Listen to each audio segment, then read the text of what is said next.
마태복음의 말씀입니다. 신약성경 마태복음 1장 1절로 16절까지의 말씀 우리 한 절씩 교독하시도록 하겠습니다. 신약성경 마태복음 1장 1절로 16절까지의 말씀을 저와 한 절씩 교독하시겠습니다. 제가 먼저 보겠습니다. 아브라함과 다윗의 자손 예수 그리스도의 계보라.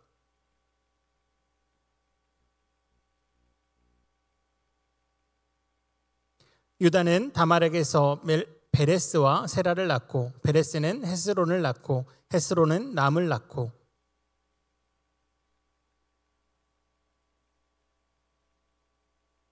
살몬은 라합에게서 보아스를 낳고 보아스는 루세에게서 오벳을 낳고 오벳은 이새를 낳고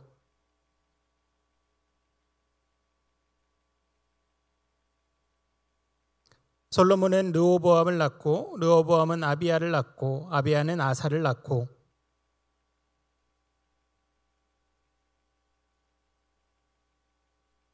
우시아는 요담을 낳고 요담은 아하스를 낳고 아하스는 히스기야를 낳고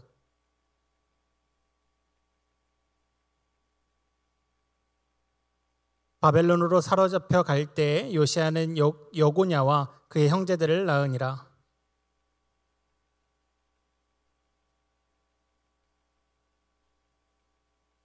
수룹바벨은 아비훗을 낳고 아비훗은 엘리야김을 낳고 엘리야김은 아소르를 낳고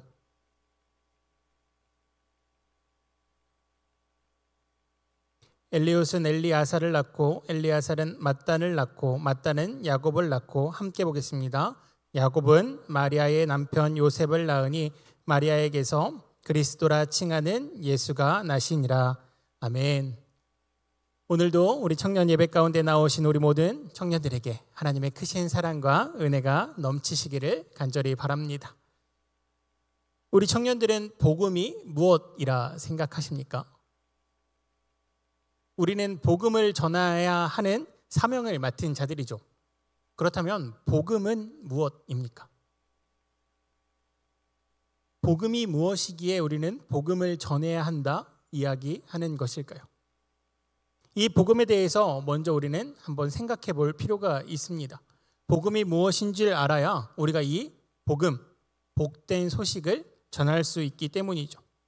그렇다면 성경은 복음을 무엇이라고 합니까? 로마서 1장 17절의 말씀은 이렇게 이야기합니다. 복음에는 하나님의 의가 나타나서 믿음으로 믿음에 이르게 하나니 기록된 바 오직 의인은 믿음으로 말미암아 살리라 함과 같으니라. 아멘. 복음에는 하나님의 한 의가 나타나 있다고 로마서 1장은 이야기합니다. 즉 복음에는 하나님의 의가 나타나 있는 그 의미를 기억해야 한다라고 강조하는 것이죠. 그 의를 믿는 것, 그 복음을 믿는 것, 그것이 믿음이라 이야기하고 그 믿음으로 말미암아 의인이 된다 이야기합니다. 그리고 그 하나님의 의를 로마서는 다시 예수 그리스도라 이야기합니다. 로마서 3장 22절의 말씀입니다. 곧 예수 그리스도를 믿음으로 말미암아 모든 믿는 자에게 미치는 하나님의 은이 차별이 없느니라. 아멘. 즉 로마서의 말씀에 따르면 복음, 복된 소식은 예수 그리스도입니다. 즉 우리가 복음을 전한다는 것은요, 예수 그리스도를 전해야 한다는 것이죠. 복음 가운데 우리가 거한다는 것은 예수 그리스도 안에 거하는 것입니다. 그렇다면 복음서는 무엇일까요? 우리에게는 4권의 복음서가 있습니다. 4권의 복음서 어떤 것이 있나요? 감사합니다. 마태, 마가, 누가, 요한. 마태복음, 누가복음, 요한복음, 마가복음이라고 우리가 부르죠. 복음이 예수 그리스도를 말하는 것이라면 복음서는 이 예수 그리스도에 대한 기록들입니다. 즉 예수님의 생애, 하신 말씀, 예수님께서 하나님의 아들이시며 우리의 구원자 되심을 증언하는 말씀들이 또한 그 일들이 실제로 이루어졌음을 기록한 것들이 복음서라는 것이죠. 그러면 왜 이 복음서가 4권이나 필요할까요? 한 권으로 딱 정리되어 있으면 안 되는 것입니까? 왜 마태, 마가, 누가, 요한으로 나누어져 있는 것일까요? 많은 학자들은 복음서가 4권이나 존재하는 이유가 독자들 때문이라 이야기합니다. 즉, 4권의 복음서가 각기 읽는 독자들이 달랐다는 것이죠. 먼저 마가복음은 당시 로마인들이 많이 읽었다라고 이야기합니다. 그 마가복음의 원문을 보면 언어나 개념들이 당시 로마인들이 이해하기 쉽게 적혀져 있다는 것이죠. 또한 마태복음은 유대인들을 위해 쓰여졌다라고 이야기합니다. 당시 그리스도인이 된 유대인들을 위하여서 유대인들이 조금 더 쉽게 이해할 수 있는 개념들, 그리고 구약의 말씀들이 많이 써 있는 게 마태복음이라는 것이죠. 누가복음은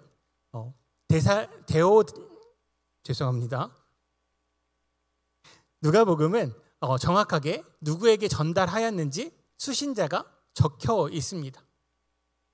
당시 누가복음을 통하여서 말하고자 했던 것은 누가의 독자들이 높은 위치에 있는 자들이 아니라 낮은 위치에 있는 자들임을 강조하며 그들에게 하나님께서 예수 그리스도를 보내심으로 그들과 함께 하셨다는 것을 이야기하는 것이 바로 누가복음입니다. 즉, 누가복음은 부유한 자들, 높은 위치에 있는 자들이 아니라 낮은 자에 있는 자들을 위하여서 그들이 이해하기 쉬운 개념으로 쓰여 있다는 것이죠. 마지막으로 요한복음은요, 어떠한 독자를 특정하기가 조금 어렵다라고 이야기합니다. 다른 복음서와 다르게 요한복음의 내용이 조금 더 심오하기 때문이죠. 우리 청년들도 한번 기회가 되면 요한복음을 읽어보시면 요한복음의 내용이 다른 내용들보다 조금 더 심오합니다. 나는 포도나무라 이야기하신 예수 그리스도의 말씀이 요한복음에 써 있고요. 나는 길이요 진리요 생명이라 말씀하신 내용들이 요한복음에 적혀 있습니다. 즉, 이렇게 교리와 더욱더 신학적인 내용들이 요한복음에 적혀 있기에 어떠한 특정한 독자들을 지정하기가 어렵다는 것이죠. 그렇게 이 복음서들의 첫 장, 그 처음이 시작되는 말씀을 보면 이들, 즉 수신자들에 대해서 이야기하는 것을 우리는 알 수 있습니다. 먼저 마가복음 1장 1절의 말씀을 보면 이렇게 말씀하십니다. 하나님의 아들 예수 그리스도의 복음의 시작이라. 아멘. 당시 로마인들은 예수 그리스도에 대해 누군지 몰랐습니다. 그렇기에 정확한 설명이 필요했습니다. 예수 그리스도가 누구인지. 그렇기에 마가복음은 뭐라고 시작합니까? 하나님의 아들이라고 명시하고 시작합니다. 즉, 마가복음은 로마인들에게 하나님의 아들인 예수 그리스도를 너희에게 전한다가 시작이었다는 것이죠. 그렇다면 요한복음은 무엇이라고 합니까? 요한복음 1장 1절을 보면 이렇게 말씀하십니다. 태초에 말씀이 계시니라. 이 말씀이 하나님과 함께 하셨으니 이 말씀은 곧 하나님이시라. 아멘. 요한복음은 하나님과 함께 하셨던 그 말씀이 예수 그리스도라 이야기합니다. 아까 말씀드렸다시피 요한복음은 조금 더 신학적이고 교리적이기에 예수 그리스도께서 처음부터 존재하셨던, 창세 전부터 존재하셨음을 신학적으로 밝히고 시작합니다. 그렇기에 요한복음은 조금 더 교리와 신학에 가까운 내용으로 시작을 한다는 것이죠. 누가복음 1장 1절의 말씀입니다. 누가복음 1장 1절의 말씀은 이렇게 말씀하십니다. 우리 중에 이루어진 사실에 대하여. 누가는 예수 그리스도께서 행하신 모든 일을 똑똑히 진술합니다. 증언한다는 것이죠. 이미 정해져 있는 수신자에게 예수님께서 하신 사실들, 이루어진 일들을 이야기합니다 라고 시작한다는 것입니다. 마지막으로 마태복음의 말씀입니다. 마태복음 1장 1절을 보면 이렇게 말씀하십니다. 아브라함과 다윗의 자손 예수 그리스도의 계보라. 아멘. 마태복음은 다른 복음서와는 분명 그 설명이 다릅니다. 다른 복음서에는 아브라함과 다윗이라는 구약시대의 유명한 인물이 등장한 적이 없습니다. 말하지 않는다는 것이죠.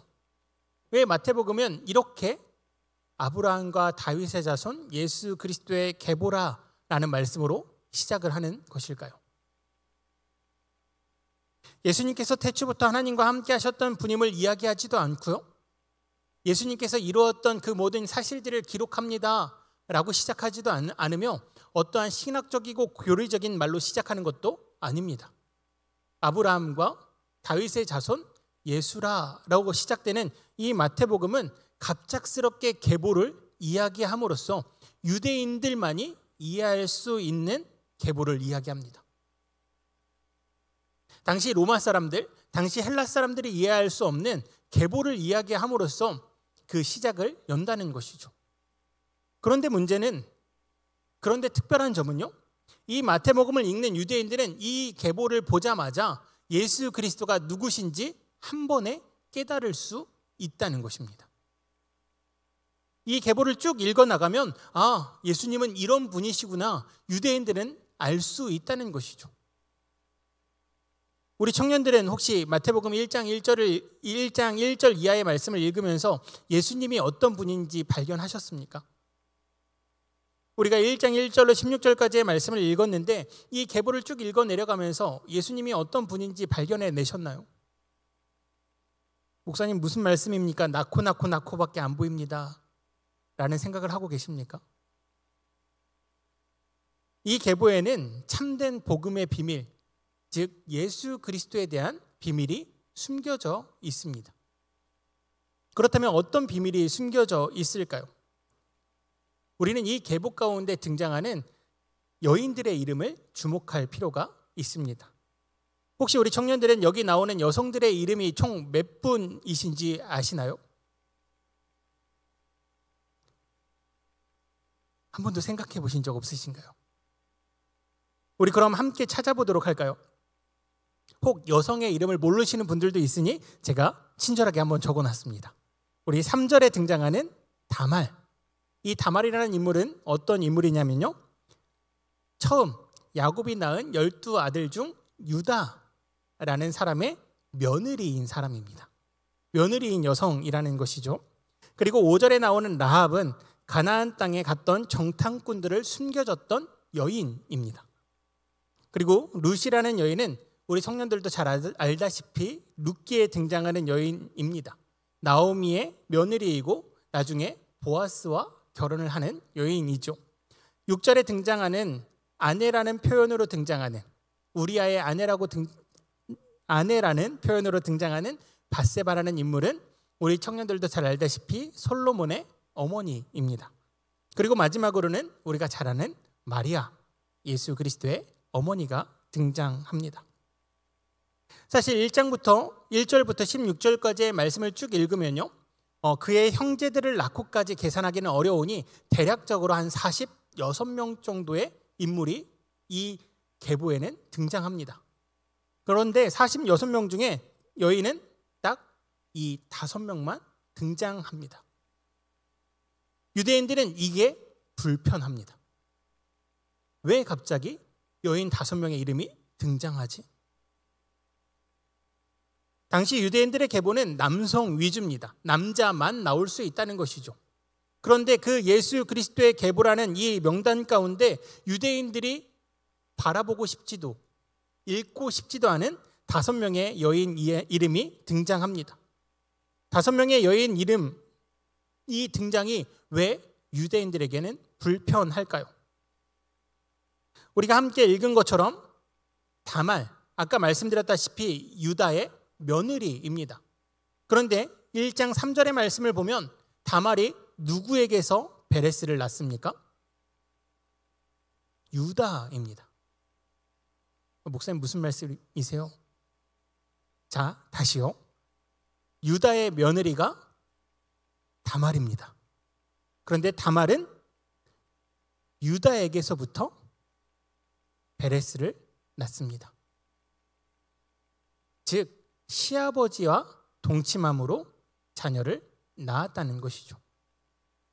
이것은 누구의 치부입니까? 바로 유다의 치부입니다. 레위기 18장 15절의 말씀을 보면 내 며느리의 하체를 범하지 말라고 기록해 놓으셨습니다. 즉 며느리와 동침한다는 것은 유대인들에게도 죄입니다.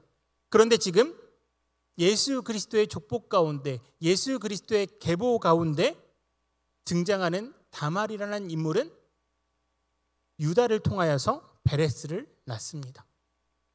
유대인들은 이 글을 보자마자 이미 본인들의 치부가 드러났음을 창피했을 것입니다. 더욱이 이 다말이라는 여인, 유대인이 아닙니다. 이 다말이라는 여인은 아랍 여인으로 이방 사람입니다.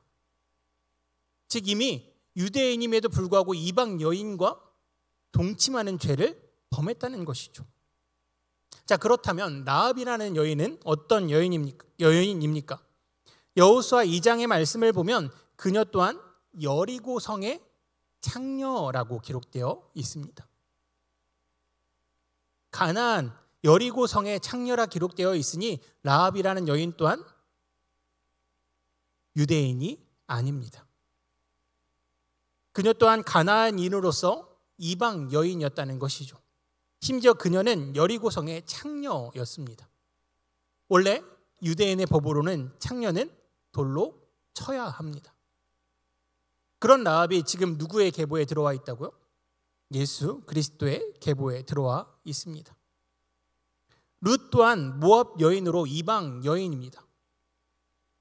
나오미를 따라와 유대인의 땅에 들어왔지만 사실 이 모압 여인은 유대인들이 바라보지도 않는 여인입니다. 왜냐하면 이 모압은 창세기 19장에 보면 롯이 그의 딸과 동침하여 낳은 자손들이 이룬 민족이기 때문입니다.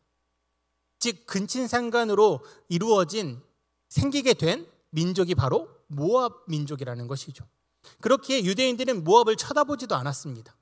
모압은 그들 과거 가운데 역사 가운데 부끄러움이었습니다. 그런데 룻은 그 모압 지역에서 온 모압 여인이라고 성경은 기록하고 있다는 것이죠. 그렇기에 유대인들에게는 절대 계보에 들어와서는 안 되는 인물이 바로 룻이었습니다. 더 나아가 우리가 잘 아는 우리아의 아내 누구입니까? 밧세바. 이 밧세바의 이름은 유대인들에게 불편한 이름입니다. 자신들에게 존경받고 자신들에게 가장 위대한 왕으로 칭송받는 다윗의 제약이 드러나는 이름이 바로 이 밧세바이기 때문이죠. 그렇게 밧세바의 이름을 기록하지 않습니다. 그런데 더 불편한 이름이 등장합니다. 우리아의 아내라고. 이미 다른 나는 남편이 있는 여인입니다. 그런데 그 여인을 통하여서 다윗이 자손을 낳았다 기록하는 이 마태의 기록은 유대인들에게 불편할 수밖에 없습니다. 마지막으로 마리아이죠. 마리아는 남편과 동침하지 않았다라고 성경은 기록합니다. 남편과 동침하지 않았는데 아이가 생겼습니다. 남자와 동침한 적이 없는데 아이가 생겼습니다. 당시 시대, 그 시대를 살아가던 사람들이 그 말을 믿었을까요? 그 사람들이 요셉과 마리아를 어떤 눈으로 바라보았을까요? 즉 마태는 이러한 모든 것을, 모든 위험, 모든 부담을 안고서도 이렇게 여인들을 계보에 등장시킵니다. 왜 마태는 이 여인들을 계보에 등장시키는 것일까요? 다분히 마태는 의도적이었습니다. 그렇기에 이 의도를 깨달은 유대인들, 당시 그리스도인이 된 유대인들은 마태가 무엇을 얘기하고자 하는지 단번에 알 수 있었습니다. 그럼 마태가 이야기하고자 했던 것은 무엇일까요? 바로 예수 그리스도가 오심으로 말미암아 이 땅 가운데 있는 모든 죄인들이 용서받는다는 것입니다. 마태는 유대인들이 너무나 명확하게 아는 사실들을 기록함으로써 그들이 깨닫기를 원했다는 것이죠. 예수님이 왜 이 땅에 오셨는지. 유대인들의 율법으로는 절대 이방인들은 구원받을 수 없습니다. 창녀들은 구원받을 수 없는 존재이죠. 율법을 범한 자들은 구원받을 수 없습니다. 즉 당시 유다도 다윗도 더 나아가 룻의 남편이었던 보아스도 다들 문제가 생긴 것입니다. 율법적으로 그들은 구원과 멀어져 버렸다는 것이죠. 그럼에도 불구하고 예수 그리스도의 계보에 등장하는 것은 그 모든 이들이 예수 그리스도의 은혜로 말미암아 하나님의 은혜로 말미암아 하나님께 용서받고 구원을 얻었다함을 강조하기 위함입니다. 마태는 갑작스럽게 이 계보를 쓴 게 아닙니다. 철저히 연구했고요. 철저히 생각했습니다. 어떻게 하면 유대인들이 가장 쉽게, 가장 빠르게, 또한 가장 정확하게 예수 그리스도를 이해할 수 있을지를 고민했다는 것이죠. 그리고 쓴 글이 바로 이 계보입니다. 계보를 읽는 순간 그리스도인이었던 유대인들은 바로 깨닫습니다. 아, 이분이 예수 그리스도구나. 율법을 뛰어넘어, 전통을 뛰어넘어 자신들의 부끄러움을, 모든 것을 용서해 주시는 그분, 그 은혜로우신 분이 바로 예수 그리스도임을 깨달았다는 것이죠. 하나님께서 이 땅에 오심은요, 인간의 육체로 이 땅에 오심은요, 우리의 모든 죄악을 용서하시기 위함이십니다. 죽을 수밖에 없는 우리의 죄를 용서하시기 위함이라는 것이죠. 그 용서에는 어떤 율법적인 적용도 필요치 않습니다. 그 용서에는 어떠한 민족성도 필요하지 않습니다. 그 용서에는 어떠한 행위도 필요하지 않습니다. 오직 하나님의 은혜입니다. 그렇게 디모데후서 1장 9절의 말씀을 보면 이렇게 말씀하십니다. 하나님이 우리를 구원하사 거룩하신 소명으로 부르심은 우리의 행위대로 하심이 아니요 오직 자기의 뜻과 영원 전부터 그리스도 예수 안에서 우리에게 주신 은혜대로 하심이라. 아멘. 아브라함이라는 특별한 족장의 자손임을 강조하기 위해서 마태는 계보를 쓴 것이 아닙니다. 다윗이라는 특별하고 위대한 왕의 자손임을 강조하기 위해서 다윗의 자손임을 강조한 게 아닙니다. 마태가 계보를 처음에 등장시키는 것은요, 아브라함과 다윗의 자손 예수 그리스도의 계보라라고 말을 시작하는 이유는요, 우리의 모든 것이 하나님의 은혜임을 강조하기 위해서입니다. 마태는 누구보다 예수 그리스도의 오심을 율법 너머에 있다는 것을 알고 있었던 사람입니다. 마태는 누구보다도 유대인이면서도 누구보다도 그리스도인으로 변화되려고 노력했던 사람입니다. 예수 그리스도의 제자로서 이 땅 가운데 예수 그리스도의 오심이 율법적인 예언을 이루는 것을 넘어서 온전히 하나님의 은혜임을 강조하고 싶었다는 것이죠. 그렇기에 마태는 의도적으로 이 5명의 여인을 계보에 등장시킵니다. 유대인들은 많이 부끄러웠을 것입니다. 자신들의 부끄러운 과거가 이 계보 가운데 계속해서 등장하는 것이 부담되었을 것입니다. 그럼에도 불구하고 마태복음을 읽을 때마다 유대인들은 깨달았을 것입니다. 아, 우리가 지금까지 지켜왔던 그 모든 역사, 모든 율법, 모든 전통, 그 모든 것들이 다 헛되다는 것을. 우리가 이방인과 유대인을 가르고 우리만이 선민인 것을 강조했던 그 모든 것이 부끄러웠을 것입니다. 마태는 그것을 유대인들이 깨닫길 원했습니다. 마태의 이 고백처럼 마태의 계보를 통하여서 이방인인 자들도 구원받았음을 우리는 확인할 수 있습니다. 죄인도 구원받았음을 확인할 수 있습니다. 그렇기에 우리에게도 소망이 있습니다. 우리도 따지고 보면 이방인입니다. 여기에 유대인인 분 계신가요? 나는 유대인의 피가 흐르고 있습니다. 유대인만이 구원받을 수 있었다면 우리는 지금 이렇게 모여 예배드릴 필요가 없었습니다. 하지만 이방인인 우리에게도 예수 그리스도의 복음으로 말미암아 구원받는 자로 부름받았습니다. 또한 우리는 죄인입니다. 여기 가운데 죄를 짓지 않으신 분 계신가요? 죄를 지었음에도 불구하고 우리에게 희망이 있는 이유가 무엇입니까? 예수님께서 우리를 용서하신 그 은혜 때문입니다. 이제 3일 후면 우리가 예수 그리스도의 오심을 기념하는 성탄절입니다.